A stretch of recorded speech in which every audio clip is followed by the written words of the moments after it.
Welcome to Facts TV News, where everything is true. JDF soldier among 3 held for abduction, robbery in Manchester. A member of the Jamaica Defence Forces among 3 men held by the police after an abduction and robbery in Manchester on Thursday night. The men were detained following swift action by the police after learning that a market vendor was taken away at gunpoint in Nevermind District, Christiana in the parish. It is reported that the vendor was abducted shortly after returning from the Coronation Market in downtown Kingston, where he had gone to sell produce. The vendor was robbed by his abductors of $50,000 cash and a Samsung Galaxy A20 cellular phone. Police said the robbers threatened to kill the vendor and were transporting him along the Christiana bypass when he wrestled them off and jumped from the moving vehicle. The victim ran to the Christiana police station and made a report. Swift investigations led the police to Dobson District in the parish, where the 3 alleged abductors were seen at a shop and accosted. The shop was searched and illegal ammunition, vegetable matter resembling ganja and illegal cigarette were found and seized. The shop owner's car was searched and an illegal firearm, believed to be the one used in the abduction and robbery, was found with several live rounds. All 3 suspects were taken into the police custody. St. Anne police upgrade crash to murder investigation. The St. Anne police are probing an incident that has been upgraded to a murder following a crash in Fates Bend in the parish early Saturday morning.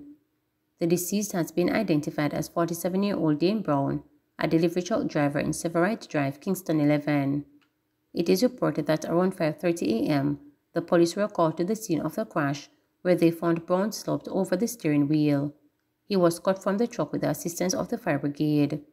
During the processing of the scene, which appeared to be a gunshot wound, was discovered to the right side of Brown's chest. He was reportedly transporting food items to the western end of the island when the crash occurred. According to investigators, observations made at the scene suggested he crashed into a utility pole after losing control of the vehicle. It's reported that following the crash, several items from the truck were also looted. Investigators have recovered some of the stolen items and are urging residents of the community to cooperate with them as they seek to bring closure to the matter. Anyone with information that can assist are being asked to contact the Munich Police at 876-973-0451, Crime Stop at 311, the Police 119 number or the nearest police station. Don't make Rose a political football, please Holness. Prime Minister Andrew Holness is appealing to Jamaicans not to use the island's roadway netball as political football. His appeal at the governing Jamaica Labour Party's 79th annual conference at the National Arena on Sunday come against the background of widespread demonstrations against the poor state of the country's roads. Holness suggested some of the protest action was politically motivated and argued that the problem spanned from political administrations. He pointed out that the first supplementary estimate that was tabled in Parliament earlier this month, the government allocated close to $4 billion to deal with urgent and emergency repairs of roads. The Prime Minister acknowledged that the amount was not enough and said, "We hear the cries of the people in the rural communities who feel that their roadways have been neglected." Holness noted that Jamaica has more roads per square mile than most countries and said everyone expects that their road must be asphalt to a certain condition. Yet he highlighted that no more than 10% of the road network has been sufficiently maintained to allow it to stand up to volume the traffic that it currently takes. He said some roads have seen very little intervention outside of some patching in 50 years. To underscore his point that the issue of roads should not be politicized, Holness referred to 1994 budget presentation from then Prime Minister P.J. Patterson and said he was making the same point about roads. This is not a problem that emerged overnight, but people want to take it and turn it into a political problem. Don't turn our roadway into a political football, he remarked. The Prime Minister said his administration will make the necessary allocations in the current budget and in the budget to come to make repairs and improvements to local and secondary roads as far as we can. Government committed to rebuilding country, says Prime Minister.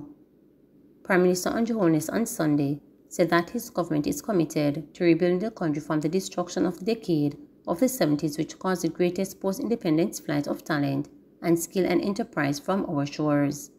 The recovery can look chaotic, but I want to assure you that the Jamaica Labour Party JLP is leading this transition and recovery.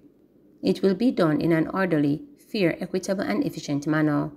A new Jamaica is emerging, a new political order is emerging, he told the 79th Annual Conference of the Jamaica Labour Party at the National Arena in St. Andrew. Holness said that despite the naysayers who seem bent on spreading a false narrative, the country is doing well with a robust economy and decreasing debt. In a speech littered with the usual musical inserts, blaring horns, bell ringing and loud cheers, Holness told supporters that the Jamaican economy is fiscally sound, with no new taxes imposed on Jamaicans since the JLP was elected to office in 2016. Our economy is still reporting growth even after the disruption of production because of COVID, he announced.